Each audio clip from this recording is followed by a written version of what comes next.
E nós iniciamos a semana passada a nova série, falando sobre a questão do resplandecer, e o livro de Atos é um livro que traz a relação muito forte do Espírito Santo de Deus com a humanidade, com a sua igreja. E nós achamos a palavra que iríamos falar como palavra-chave de atos que nós podemos fazer para que nós possamos resplandecer. E a palavra da semana passada foi a palavra de perseverança.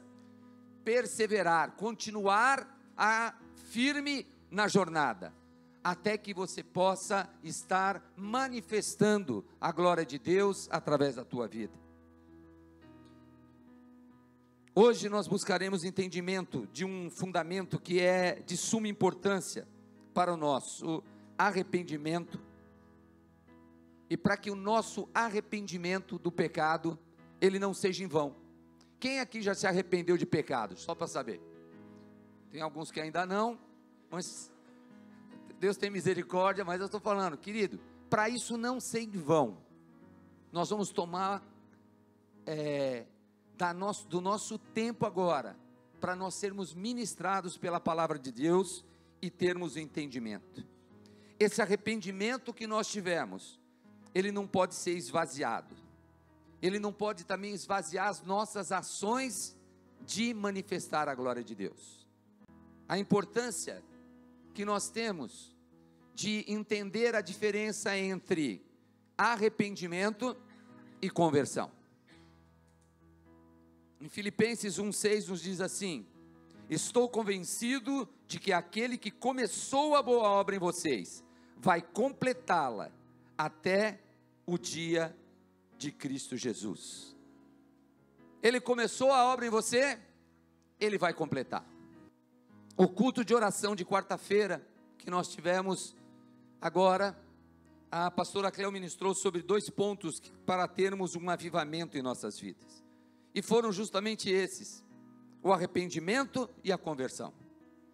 E é interessante que muitos acabam por confundir esse arrependimento com a conversão, pois realmente se arrependeram de certos pecados ou dos seus pecados e não cometem eles mais.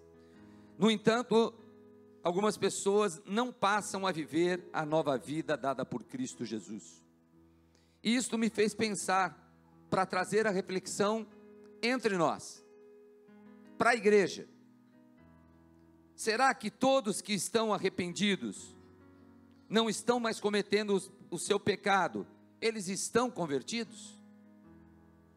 Será que todos nós, que já nos arrependemos, eu não cometo mais aquele pecado, eu não ando mais daquela forma, eu mudei minha forma de ser, isso significa que eu estou convertido?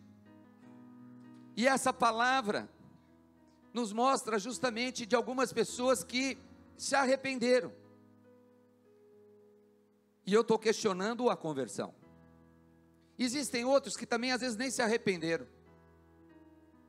Existem outros que também dizem que são cristãos, fazem parte desse mundo que nós estamos. No entanto, nós vemos que no mundo essas pessoas, de um modo geral, veem o cristianismo apenas como mais uma religião. E isso se deve à grande quantidade de pessoas que se dizem cristãos, no entanto não vivem e não refletem aquilo que creem. Não refletem aquilo que creem. Não manifestam o caráter de Cristo, não manifestam os valores do reino de Deus, não manifestam uma vida transformada, embora tenham incluído na sua agenda ir aos domingos no culto, ou das 8, ou das 10h30, ou se for à tarde, ele incluiu isso na agenda, mas ele não reflete a glória de Deus. Ele era mentiroso, e ele continua mentindo. Ele era safado, e o cara continua safado. Ele era trapaceiro e ele segue ainda trapaceando. Ele oprimia sua esposa antes e ele continua a oprimir sua esposa ainda. E por essa razão o mundo olha para o cristianismo e entende que é tudo farinha do mesmo saco. Vocês sabem o que significa isso? Eles olham para a igreja, olham para o mundo e acham que tudo é igual. Pessoas que entraram para o cristianismo como se entra para um clube. Agora eu vou ser cristão. Entram por conveniência ou porque era um costume de família ou dos seus pais. Queridos de Deus, viver assim é muito diferente de estarmos convertidos ao cristianismo. Conversão é estarmos convictos de tomar atitudes contínuas de mudança. Mudança. Conversão é um processo não só de nos arrependermos, como também de seguirmos por uma nova direção dada por Cristo Jesus. Ele tem um plano e tem um propósito que já está determinado e nós nascemos para cumprir esse propósito. Quando um pecador é alcançado pela graça de Deus, ele não é só perdoado, mas ele é transformado em seus atos e em suas atitudes. Eu estou tendo novas atitudes, eu estou sendo transformado. Uma nova forma de se relacionar. Eu me relacionava de uma determinada forma. Como eu me relaciono agora com as pessoas? De que forma é isso? O Espírito Santo está agindo sobre nós agora, para falar com o coração de algumas pessoas, para abraçar outras pessoas, para falar que tem um jeito novo de se viver, uma nova forma de se relacionar, novos valores, nova maneira de ser, nova maneira de andar, nova maneira de enxergar o mundo, a eternidade, nova forma de se relacionar com o dinheiro. Muda, querido. Pastor nenhum pode transformar a vida de ninguém. Eu tinha uma expectativa que se eu fosse agir de determinada forma como pastor, eu mudava a pessoa. Tinha uns caras que vinham cheios de demônio, eu pegava aquela Bíblia azul de NVI grande, eu falei, se não sair pelo Espírito, pela Bíblia, ele vai sair. Não resolve nada. Igreja nenhuma vai transformar a vida de pessoa. Não é igreja, não é pastor, o que que é? O que que muda e transforma? O princípio da atuação da palavra e do Espírito de Deus em mim é o que me transforma. Você pode repetir comigo? O princípio, grava isso, é a palavra e a atuação do Espírito. A vontade de Deus é que sejamos transformados. E o texto de Filipenses 1,6 nos afirma que o Espírito Santo está comprometido com essa mudança de atitudes, das nossas atitudes. Eu vou falar de novo para você, o Espírito Santo está comprometido com essa mudança de nossas atitudes. O Espírito Santo está comprometido com a mudança das nossas atitudes.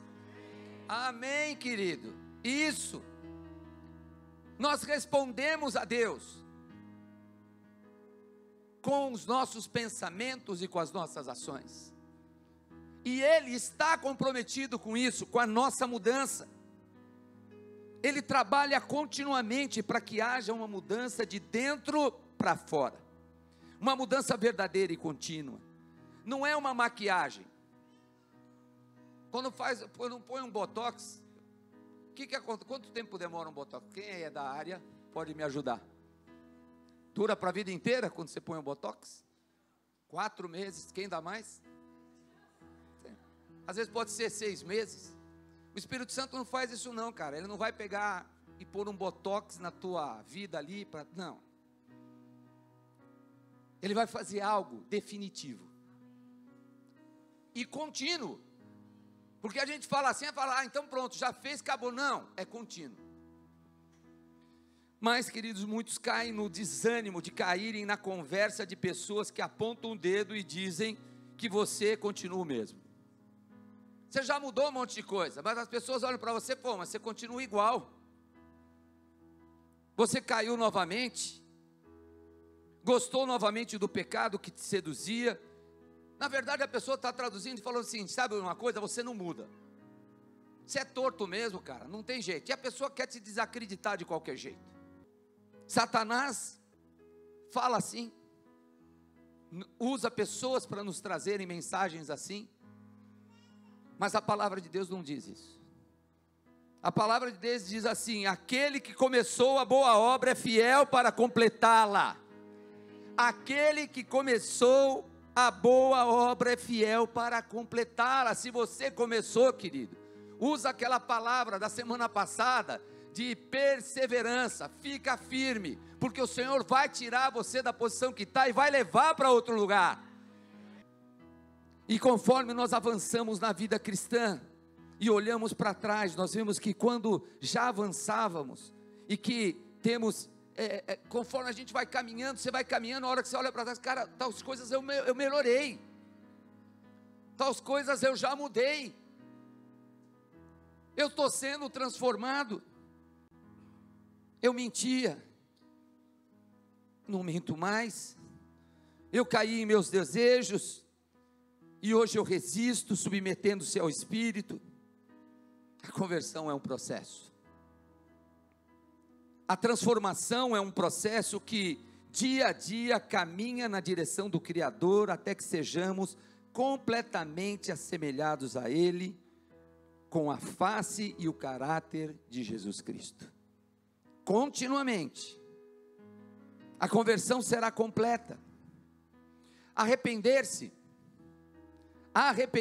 é sentir o peso do mal que praticou e deixar de pecar. Esse conceito nós vamos sair daqui entendendo hoje. Arrepender-se é você entender o peso que isso traz sobre a tua vida, sobre o peso da tua família, sobre aqueles que estão à nossa volta.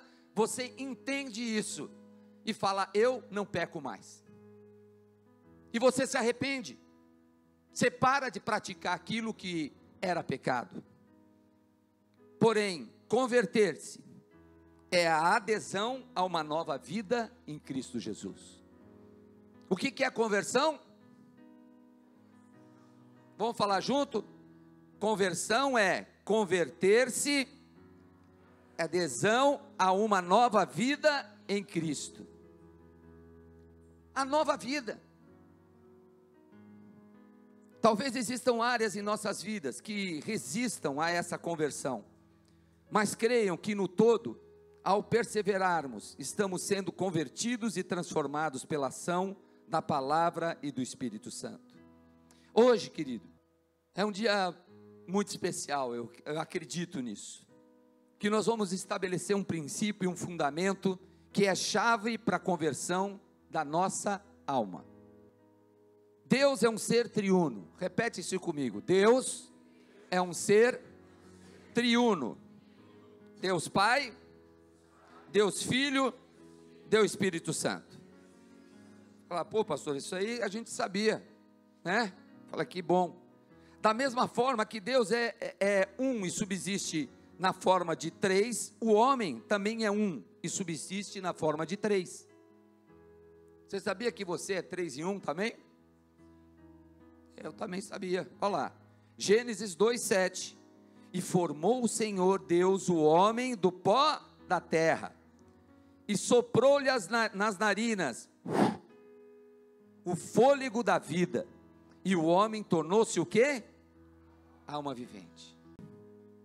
Do pó da terra Deus fez o boneco de barro, o nosso corpo, e depois disso soprou-lhe o fôlego de vida, o espírito do homem. O sopro de vida foi quando Deus colocou em cada um de nós o espírito do homem. E com a colocação em nosso corpo do espírito do homem, surge a alma. A alma vivente, como nós lemos. De um lado nós temos o corpo formado do pó da terra, mas você não tem o espírito. Do outro lado nós temos o Espírito de Deus que sopra sobre o homem, lhe dá vida e nasce a alma, e o homem passa a ser um ser triuno. Vou pedir para você repetir, você me perdoa hoje, mas eu preciso que você faça isso, tá bom, querido? Você repete comigo: eu sou um espírito possuo uma alma e habito em um corpo. Estamos evoluindo. A vontade de Deus é que o homem fosse um ser espiritual e que o seu espírito estivesse no controle da sua vida. Essa era a expectativa do Senhor. É isso que Ele deseja para mim e para você. A vontade de Deus era essa, mas com a queda, com a entrada do pecado, a alma do homem assume o controle, pois seu espírito morreu. Quando houve o pecado, o espírito morreu. Ele deixa de ser espiritual e passa a ser um ser almático. Quem sabe que palavra é essa? Fala para quem está ao outro lado, você é um ser almático. Eita, olha o que é almático. Almático é aquele que toma decisões através dos sentidos da alma, que é a sede dos desejos, emoções e vontades. E eu sinto isso, aí eu faço aquilo que eu sinto. E minhas emoções estão assim, eu vou e tomo decisões por causa das minhas emoções. Um ser almático. Por que se tornou um ser almático? Entrou o pecado, mas essa é a teoria, a gente já sabe. Eu estou falando do pecado, eu já sei, mas o que aconteceu quando entrou o pecado? Morreu o espírito, o sopro de vida. O espírito do homem ficou anulado. Acho que você está começando a entender que o negócio vai pegar. 1 Tessalonicenses 5:23, e o próprio Deus de paz vos santifique completamente, e o vosso espírito e alma e corpo sejam plenamente conservados, irrepreensíveis para a vinda do nosso Senhor Jesus Cristo, amém? A natureza do homem é tríplice, espírito, alma e corpo, nessa ordem, mas muitos se confundem o espírito com o quê? Com a alma. Eu, queridos, já tenho que apontar, eu não vi a hora de falar com a igreja isso, porque eu, há um tempo atrás, eu era um que confundia essas duas coisas. Falei, minha alma, meu espírito, está tudo ali igual, acho que é tudo fantasminha, está tudo certo. E a palavra de Deus fala não, tem a alma e tem o espírito. Espírito com alma, mas elas são partes distintas, e está escrito na Bíblia que é isso mesmo. Você vai pegar em Hebreus 4:12, o que está escrito? Porque a palavra de Deus é viva e eficaz, e mais cortante do que qualquer espada de dois gumes, e penetra até a divisão de alma e o quê? E de juntas e medulas, e é apta para discernir os pensamentos e intenções do coração. Ora, se a palavra de Deus distingue e separa o que é alma do que é espírito, então elas não são a mesma coisa. Está claro? A alma é uma coisa, espírito é outra. Qual a diferença? O que isso pode impactar na minha conversão diária? E o Senhor pediu para trazer para você. Ele falou, a igreja precisa entender esse conceito. A aula hoje é didática total, com a presença do Espírito Santo. Espera que ele já está aí. A grande verdade é que a chave desse entendimento é o segredo para termos uma vida cristã que cresce, termos um ministério que seja frutífero, para que ele não fique, como o pastor falou aqui, preso nas quatro paredes, a gente possa sair e exercer os ministérios da igreja fora daqui. E outra, sabe o lugar mais legal para poder exercer esse ministério? Presta atenção, a sua casa. Uau! Quer outro ministério bem legal que pode ser assim? Na tua vida, na tua forma de viver. O Espírito vai te surpreender hoje. Aqueles que misturam o que vem da alma com o que vem do Espírito, sabe o que acontece? As pessoas ficam muito confusas. Elas não sabem distinguir qual voz ela está escutando. Meu, isso aqui é do Espírito ou isso aqui é da alma? Não sabem se o que pensam é somente um pensamento de sua mente ou é a voz do Espírito Santo. Quantas pessoas vêm falar com a gente, pastor, que vem perguntar o seguinte: cara, mas é meu pensamento, sou eu, não é assim? As dúvidas. Eu gostei demais do testemunho aqui do Fernando, da hora, porque é uma coisa que é verdade. Ele estava falando da vida, tal e tudo mais, mas aí eu ficava pensando antes de me converter, falava, como é que esse cara conseguiu falar com Deus, e ele entendeu a verdade de Deus, e ele faz assim na empresa e dá certo. A gente quer esse canal e quer uma fórmula, né? Para poder ter essa sintonia com Deus, e a gente acertar as coisas. Nós vamos ver isso hoje. A dúvida entre o que é alma e espírito é muito natural. Acontece com todos nós. Será que eu que estou pensando, será que eu estou ficando fanático agora, e agora estou gostando de Deus? O que é? Agora eu estou indo no culto, já é o 3º domingo que eu não falto. Já pensou? Quase um mês indo no culto. O espírito do homem. Mas o espírito do homem é o seu verdadeiro eu. Presta atenção, o espírito do homem. Cada um de nós tem um espírito que foi o sopro de vida. Foi colocado em nós. Onde reside a verdadeira identidade nossa? É ali. É com o espírito que nós pegamos e adoramos a Deus.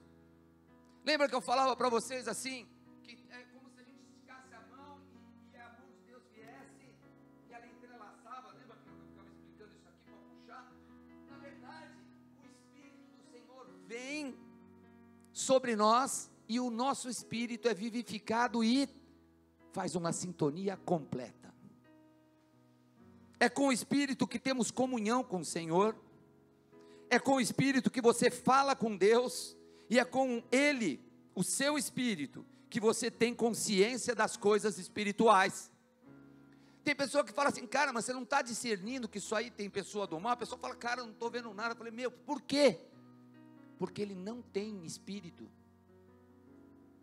Aí ele não consegue discernir as coisas. A coisa é má. E ele não vê nada de espiritual, ele é um ser o quê? Almático. E aí ele não faz discernimento sobre essas coisas. Para termos a ligação com o Senhor, é necessário que o espírito do homem seja despertado para juntar-se ao Espírito de Deus. E daí passamos a desfrutar da plenitude. Seria como um sinal de TV, o exemplo que eu tinha dado ali, a gente não enxerga, mas uma TV que transmite sinais, ela precisa de um decodificador para poder capturar essas ondas que a gente não enxerga, e fazer o quê? Transmitir a imagem. Quando nós fomos criados, querido, Deus pôs um codificador e um decodificador em nós. Sabe como é o nome dele? Espírito Santo, Espírito do homem.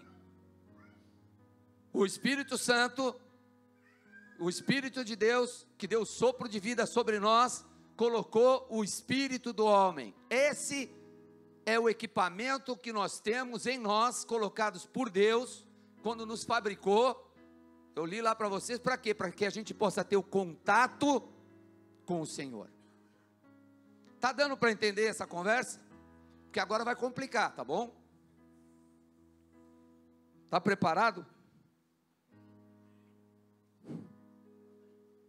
O decodificador é o espírito do homem. Dessa forma, quando o decodificador está ligado, é que nós identificamos a presença de Deus. A manifestação do Espírito Santo e também de outros espíritos. É com o espírito do homem que você tem percepção das coisas espirituais. Por outro lado, nós temos também junto conosco quem? A nossa alma. A alma é a sede da nossa personalidade.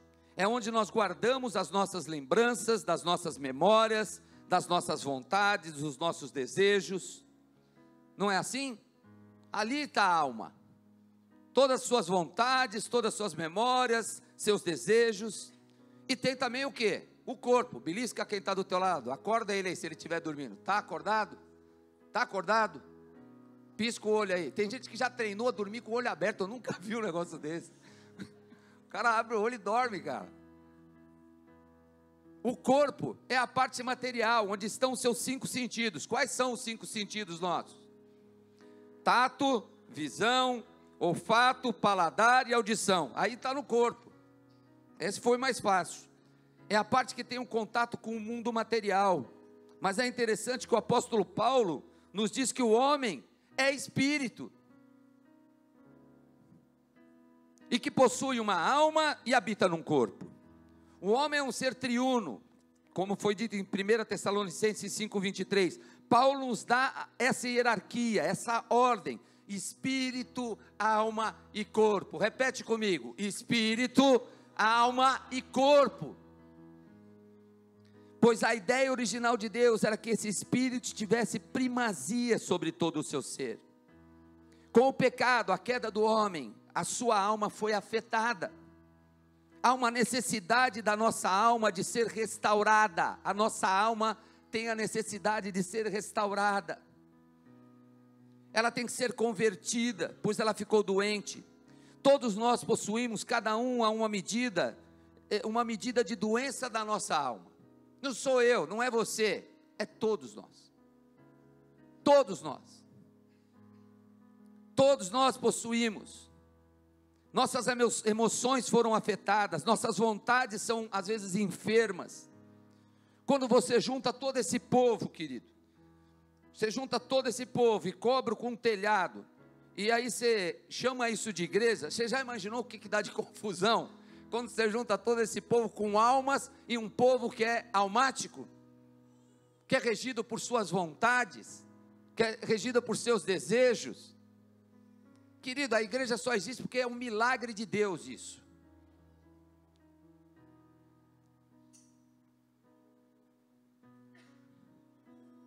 Salmos 19, 7-10 nos diz assim: a lei do Senhor é perfeita e revigora a alma. Já eu fiquei mais alentado, eu falei, que bom, a lei do Senhor é perfeita e revigora a alma. Os testemunhos do Senhor são dignos de confiança e tornam sábios os inexperientes. Os preceitos do Senhor são justos e dão alegria ao coração.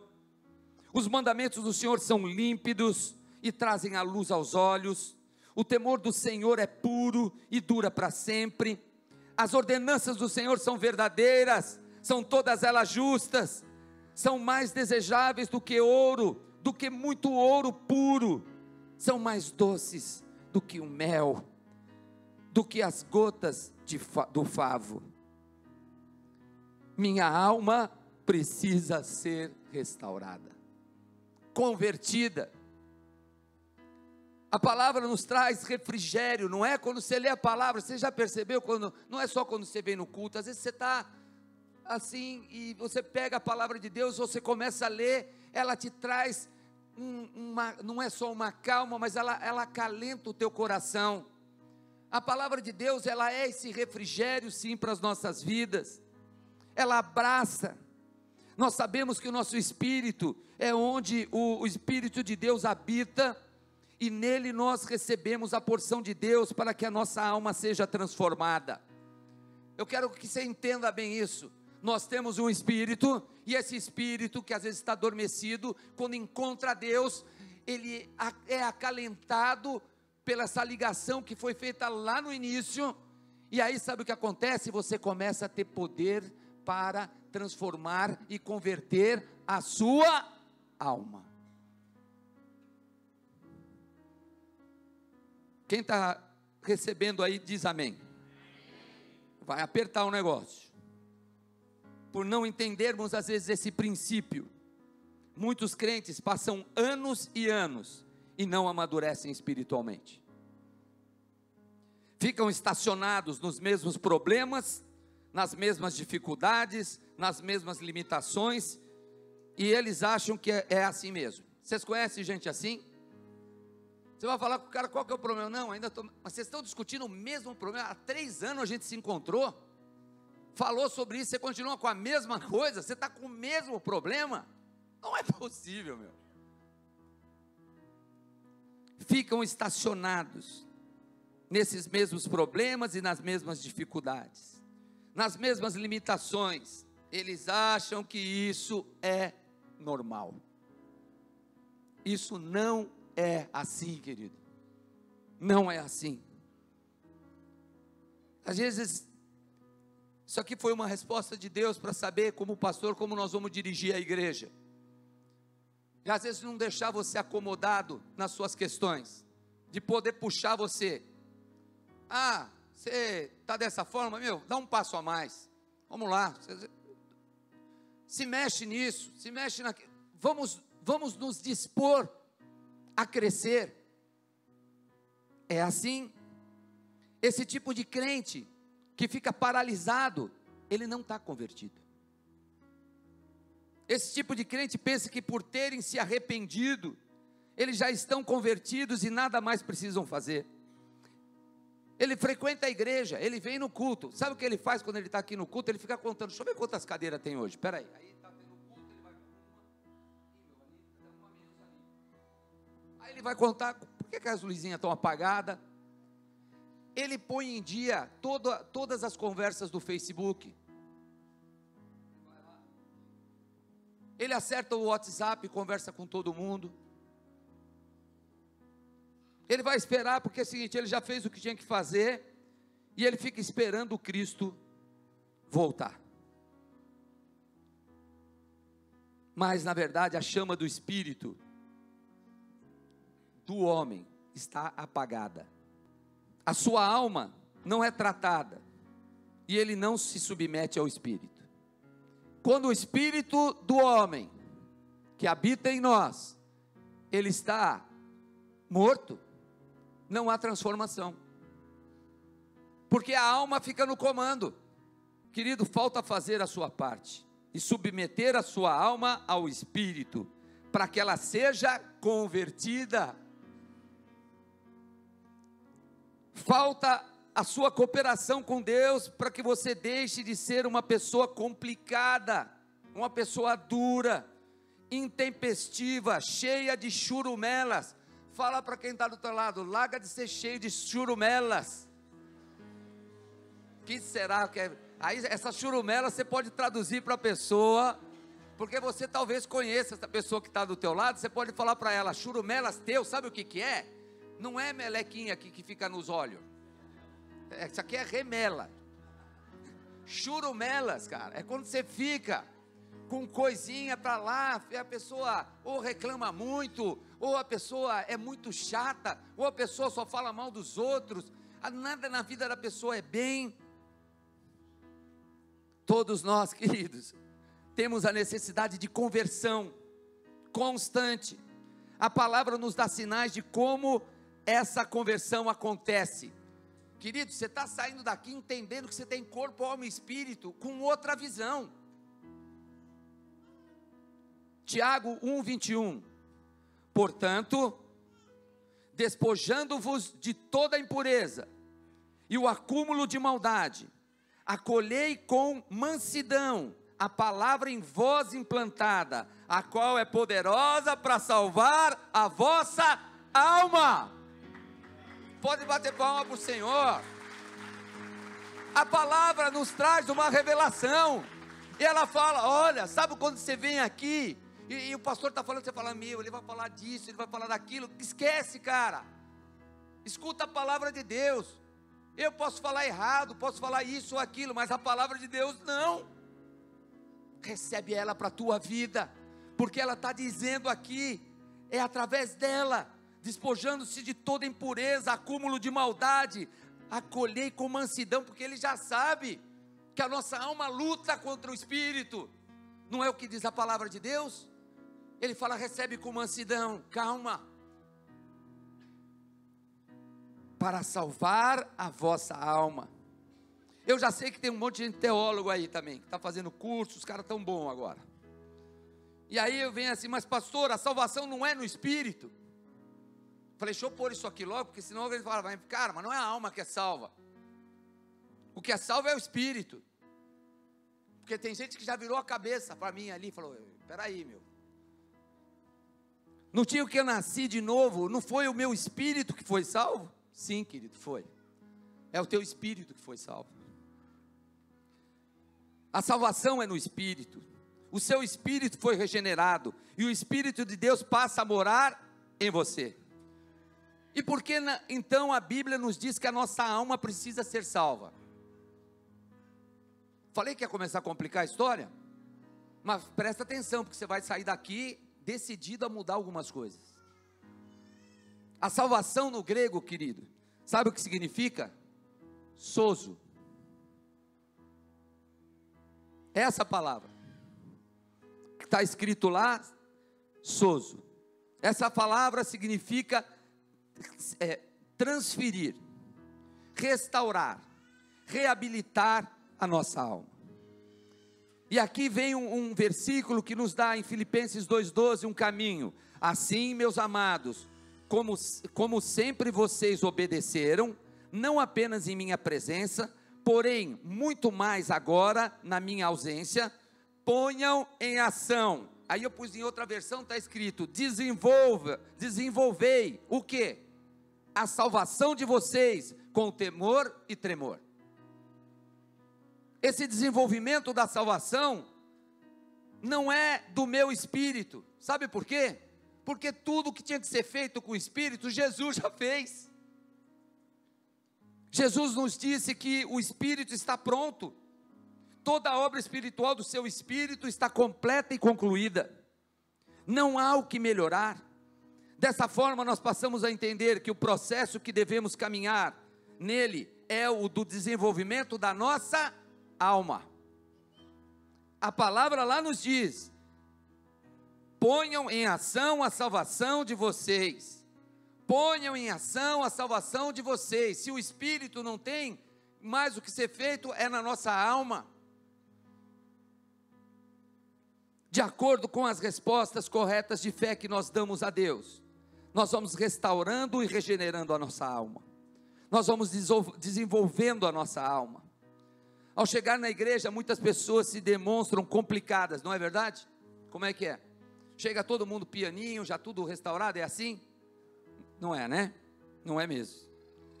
Tolas, difíceis de serem regeneradas, mas com o passar do tempo, nós percebemos que elas estão se convertendo dia a dia. A sua alma vem sendo sozo. Presta atenção. A minha alma e a sua alma vem sendo sozo, vem sendo salva. Ela vai se convertendo.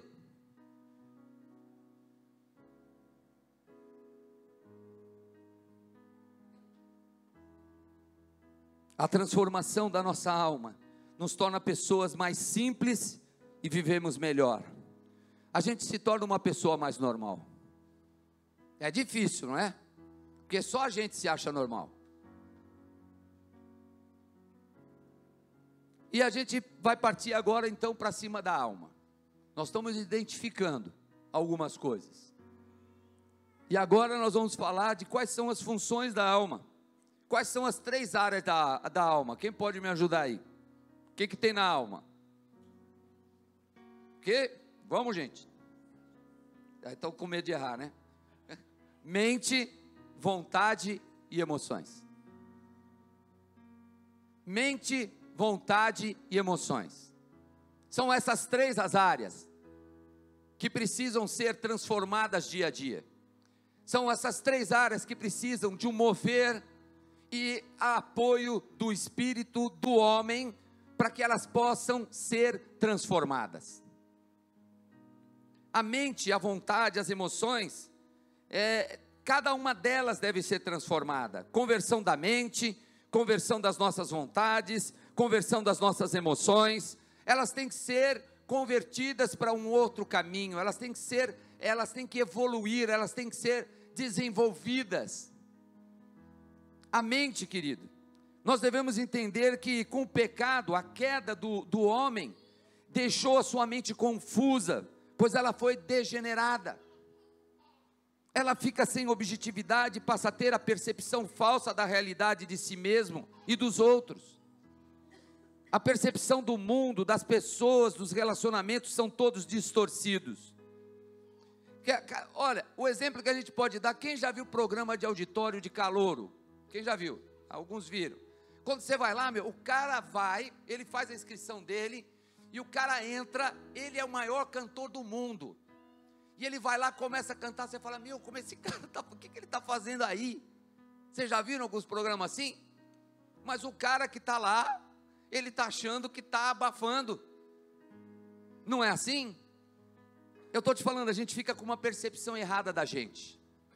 Quantos de nós às vezes não acham que a gente está sendo fera em alguma coisa? E às vezes não está sendo nada.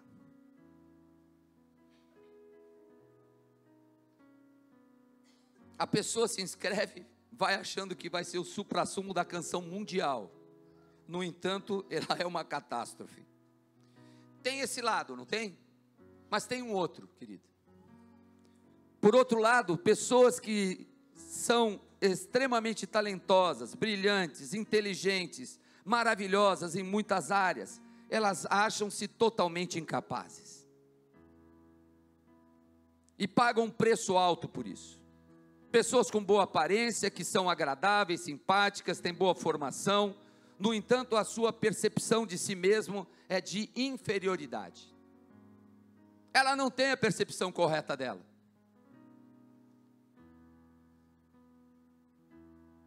Ela tem uma mente que foi solidificada uma série de informações que não são verdades, e ela tem uma mente que é doente.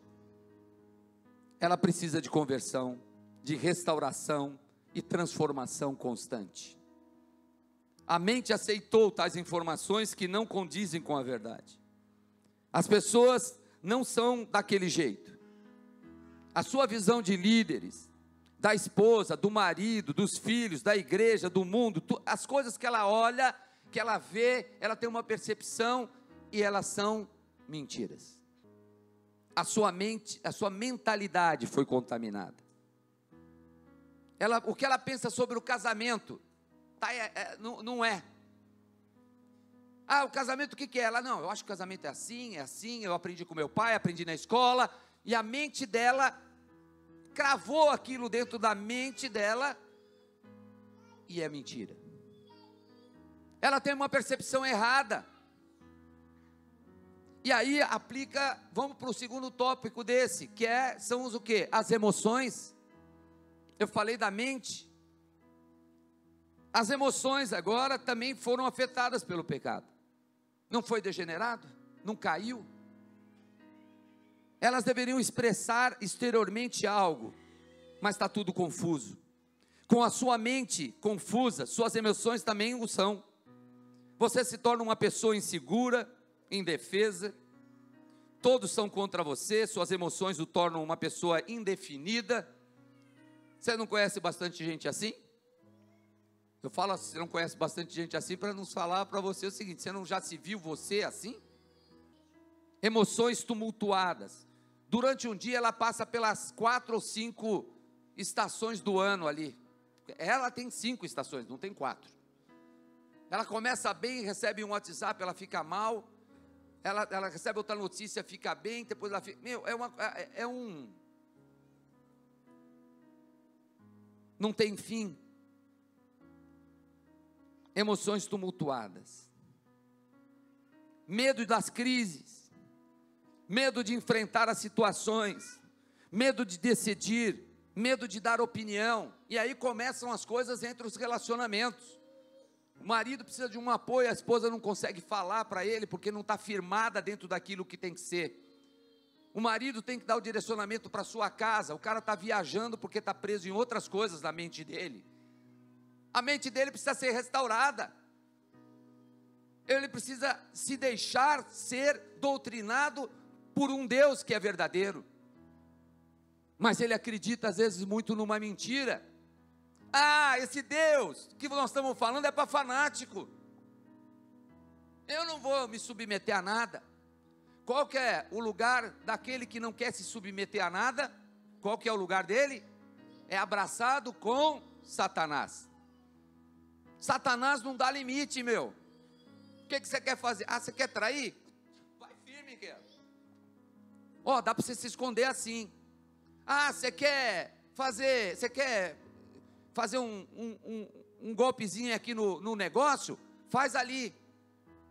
Satanás não te dá limite. O inimigo não dá limite. Deus te ama. Aí não dá, né?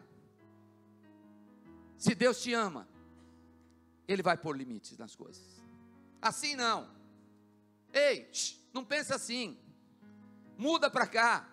Não responde assim para ela. Muda a tua forma de conversar. Olha com teus amigos como você trata eles. Olha os teus vizinhos. Tem misericórdia. 2 Coríntios 10, 3 e 4 nos diz assim: pois, embora vivamos como homens, não lutamos segundo os padrões humanos. As armas com as quais lutamos não são humanas, pelo contrário, são poderosas em Deus, para destruir o quê? Fortalezas. Se há uma milícia, então há uma guerra, uma batalha para destruir as fortalezas. Só que, queridos, olha, não dorme agora não, porque eu preciso que você entenda isso agora. Essa fortaleza que é criada, ela não é construída com pedras, não é construída com pedras, mas ela é sim construída com informações de uma mente gerida por sua alma degenerada. Essas informações são construídas assim, fortalezas levantadas por sofismas, que são meias verdades. Sua mente aceita como perfeitas e imutáveis, mas na realidade elas são mentiras. É verdade que eu não tenho jeito mesmo. Aí você começa a achar, não tenho jeito mesmo. Eu acho mesmo que eu tenho que sair da igreja. Não tem jeito para mim na minha vida. Meu casamento, só o divórcio mesmo. Eu sou mesmo muito feinho. Sei que todo mundo aqui é bonito, mas você no seu eu, você fala, nossa, você podia melhorar um pouco, né? Meus amigos não prestam. Esses pensamentos vão se consolidando em você, até se tornar uma fortaleza. Eu não consigo, nós estamos fazendo o treinamento dos líderes, e a gente vê a luta que eles passam. Cadê o Fernando? Está aí? Está lá? A Andréia está ali. Está aqui os dois. É fácil vir falar? Como é que é? Tem ataque ou não? É disso que eu estou falando. Eu tenho que falar para os líderes o seguinte: vocês são capazes. Vocês vão proferir a palavra do Senhor. Você não é um incapaz que não sabe falar, que não sabe andar, que vai se expor. Não é verdade. E aí eles vão acreditando na palavra do Senhor, que fala, tudo posso naquele que me fortalece. Amém, queridos? É assim. Nós somos maltratados pelo inimigo.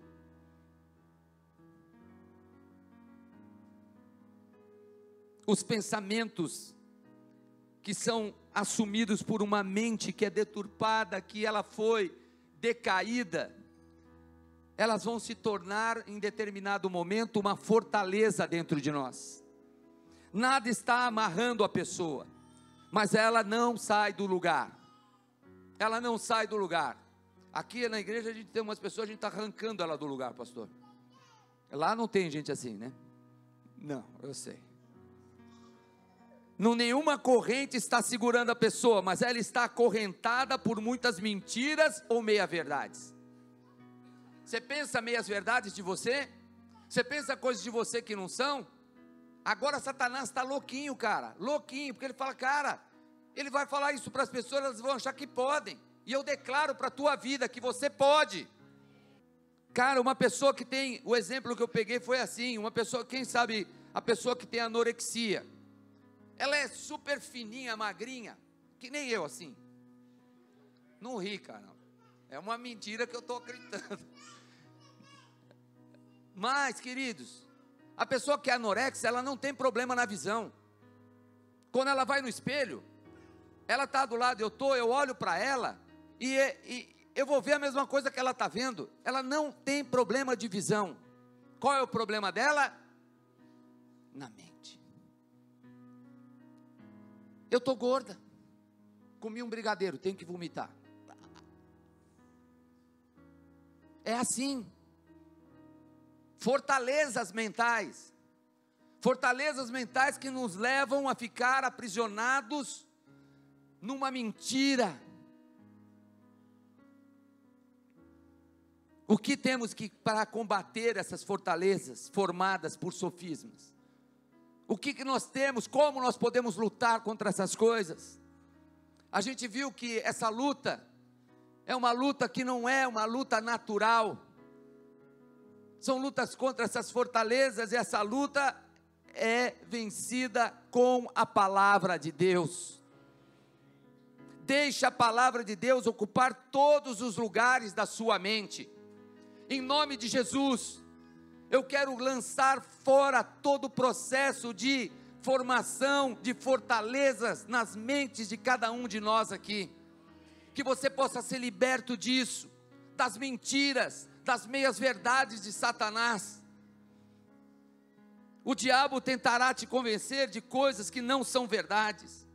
Você não pode, porque teu pai também nunca conseguiu, você também não vai conseguir. Você ou já foi pobre, então quer dizer, cara, você vai ser pobre para sempre, você não vai conseguir vencer as coisas. O que você tem você é um perdedor, você não tem sucesso, é mentira. Mas a Bíblia diz o contrário. A Bíblia nos diz outras coisas. Você entendeu que teu espírito tem que estar vivificado? Se teu espírito não for acordado, para ele ter o domínio sobre as coisas da alma, sobre as coisas que você pensa, você vai ser um ser almático. Nós somos esse ser pela vida humana. Pela palavra de Deus, como Paulo fala, nós somos um ser espiritual.